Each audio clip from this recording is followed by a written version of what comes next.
I am ruthless, absolutely ruthless about my energy and protecting it. I am a nut job about time management and how I run my day and my schedule. Welcome to the Powerhouse Podcast for founders and leaders, scaling smart and thriving without burnout. I'm Nicholle Overcamp. Stay with me here and let's get better together. We all talk a lot about goals. Fair? Today, I want to talk about habits because at the end of the day, we can set all of these crazy, amazing, lofty goals, but often they just simply set the direction. What gets shit done and what helps to keep you successful every single day are habits. And for me, I do love to set those big goals, but if I don't achieve them, I get really sad and I'm very hard on myself. So it's important to me that I achieve that. What I have found is that what you do daily or all the time matters so much more than what you do once in a while. There are some staples that I have incorporated over the last decade or so in my life that have helped me with everything. They are part of my routine. They have absolutely changed my life. And so I want to share with you my 7 non-negotiable life-changing habits because even though they aren't specific to any goal or business per se, they are things that have absolutely changed my game to make it more likely that I will, in fact, hit my goals and feel good and have good energy all of the time. Another thing I do want to point out before I dig into these 7 things is that none of them are like monumentous or extremely hard or challenging. These aren't like big habits that are impossible. They're small, they're simple, and they're frankly something that everybody can do. So here we go. Let's jump in. The first is I stopped waiting to feel ready. So I'm not exactly sure when I stopped doing this, but I think it was more of the concept like, hey, I'm just going to start cliff jumping and figure out how to climb up that mountain after I jump off the cliff, because I am someone who does tend to overanalyze, overthink, procrastinate. And so I have found that as long as I just get that momentum going, I will figure it out and I don't need to be ready or feel ready because I'm never going to feel ready because I'll just get into that perfect cycle, which is just stupid. It's like the antithesis of progress, right? So for me, I do not wait to feel ready. And this is literally from working out all the way to doing some big scary things in business or what I'm saying yes to if opportunities come up. I may not feel ready or feel like going to the gym or going for a run, but I literally put my shoes on, get in the car before I even have time to talk myself out of it. Or I will like mindlessly get on the treadmill and start it before, again, I have time to talk myself out of it. And I just start that momentum and I say, I'm just going to walk for 5 minutes. And before you know it, I'm running for 20. So that is one thing. And then on the business side, if an opportunity comes up and it sounds scary or it feels like I'm not ready yet, for example, a keynote talk at a conference, internally, I may feel like, oh shit, I don't know what I'm going to say. I'm not prepared for this. I'm not good enough. I'm not a great speaker, but I am going to say a resounding hell yes and figure it out because I know intuitively that if that is something I'm asked for and it's my ideal client in the audience, I am saying yes and I will figure it out. Might not be ready in that moment, but I'll figure it out. So that is habit number 1 that is game changing. You don't need to be ready to take action. Just start the momentum. The second habit is I walk every single day, no matter what. So I try to get outside if I can, and I will walk in any kind of weather. It does not matter if it is a whiteout snowstorm or if it is pouring rain, I will walk outside. And if I can't walk outside or I don't feel like it, I will walk on the treadmill. But most days I do walk outside because fresh air for me is very energizing, even if it's crappy weather. I was sitting on a bus one day when I was on vacation in Alaska, and we were on a bus to some expedition or whatever. I can't remember exactly where we were headed. But long and short of it is I was complaining that it was raining a lot when we were there. And I was kind of disappointed. The gentleman sitting next to me wasn't American. He was Finnish, I believe. He had lived a lot of his life in Iceland. He said to me, "There's no such thing as bad weather. You just need to have the right clothes." That statement changed my perspective forever. And I started walking every single day. I am now 10 years strong, haven't missed a beat because I have found that it's that momentum starter. I need to walk and when I walk, it's like freedom for my brain. It's almost moving meditation. It allows me to just reset, get energy, and it's very peaceful for me. And when I walk, I listen to something, typically self-help, business oriented, podcast, audiobook, whatever, because I draw so much energy and new ideas off of hearing other people, even if it's not exactly linear to where I am. I love taking in all of that information, education, energy, stories, you name it. So every single day I walk, it gives me energy. It brings pep back into my step.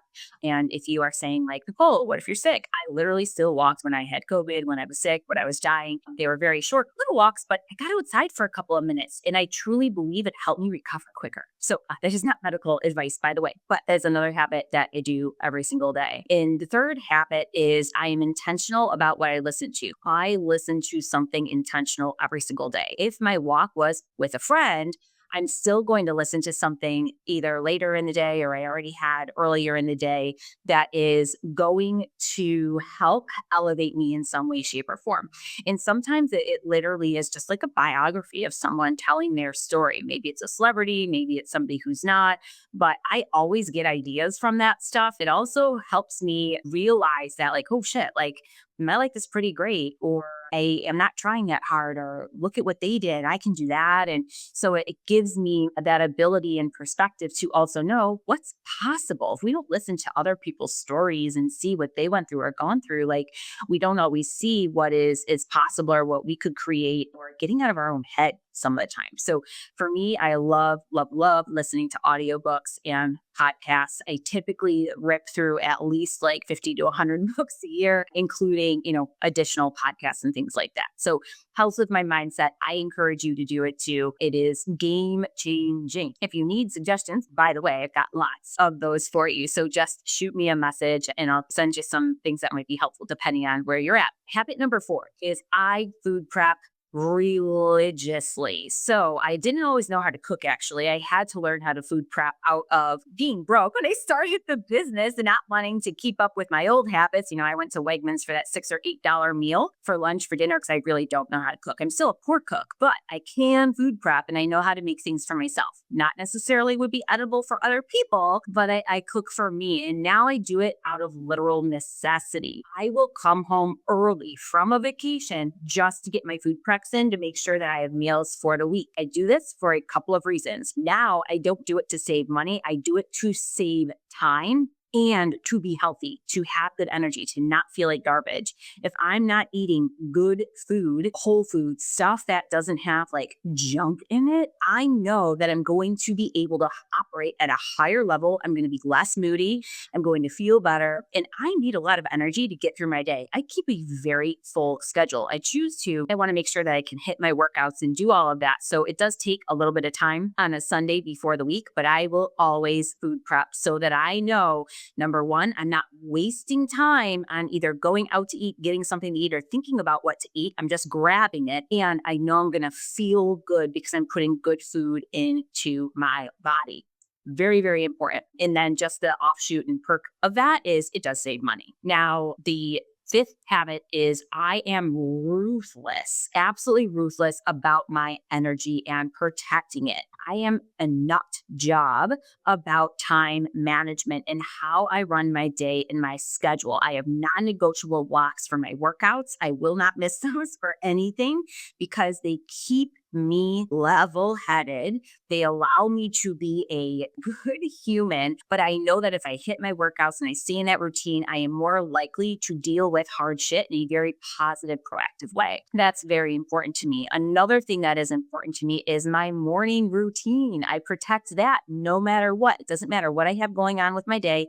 I have the same morning routine every single day. Vacation, non-vacation, doesn't matter. If I have a 5 a.m. flight, I'm waking up at 3 a.m. to have the same morning routine, which means I'm getting up, I'm having my coffee, I'm having my normal healthy breakfast, and I am reading, which is typically I'm scanning the news, I'm reading articles, making sure I'm up to date and relevant. I scan social media, I look for opportunities, I look for people to celebrate, and then I practice gratitude. I typically do not get out of bed in the morning until I think about what I'm grateful for.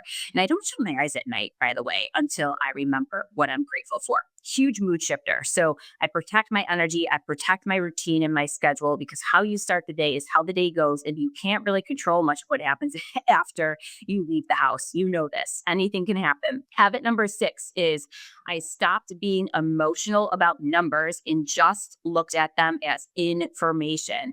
When I look at my P&L, when I look at my balance sheet, I don't start to have these self-sabotaging behaviors or beating myself up or saying I'm a failure. It's easy to do.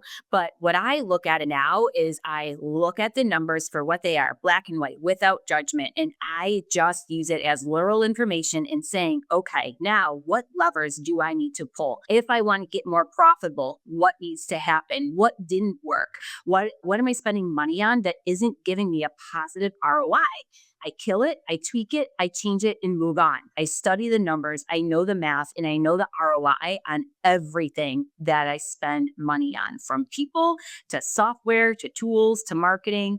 You must know your numbers. If you can remove the emotion, remove the personality that you give money, it will help you so much. It will help you in ways that you cannot imagine. Knowing with a lot of the clients that I work with in the financial planning business, we place so much emotion and weight and personality on money that it just doesn't deserve. It is nothing more than a tool, and looking at your numbers is pure information. It's not bad, it's not good.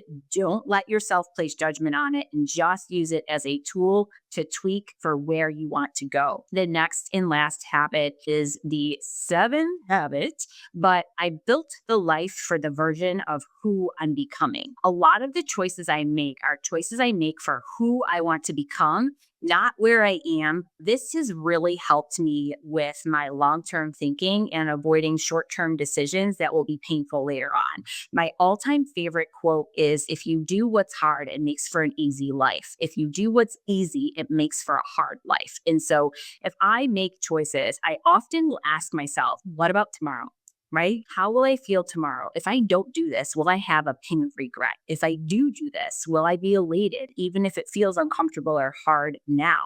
And so I constantly put myself in that mindset and take that perspective when making decisions. They may be little decisions or big decisions. Something as simple as taking time out to spend intentional time with my niece and nephew, all the way to a big decision about whether or not I want to sign up a new client that's going to be a lot of time. These are habits that I have used over the years that have been absolutely life-changing for me. I hope that you will consider some habits that will be life-changing for yourself and stick to them no matter what.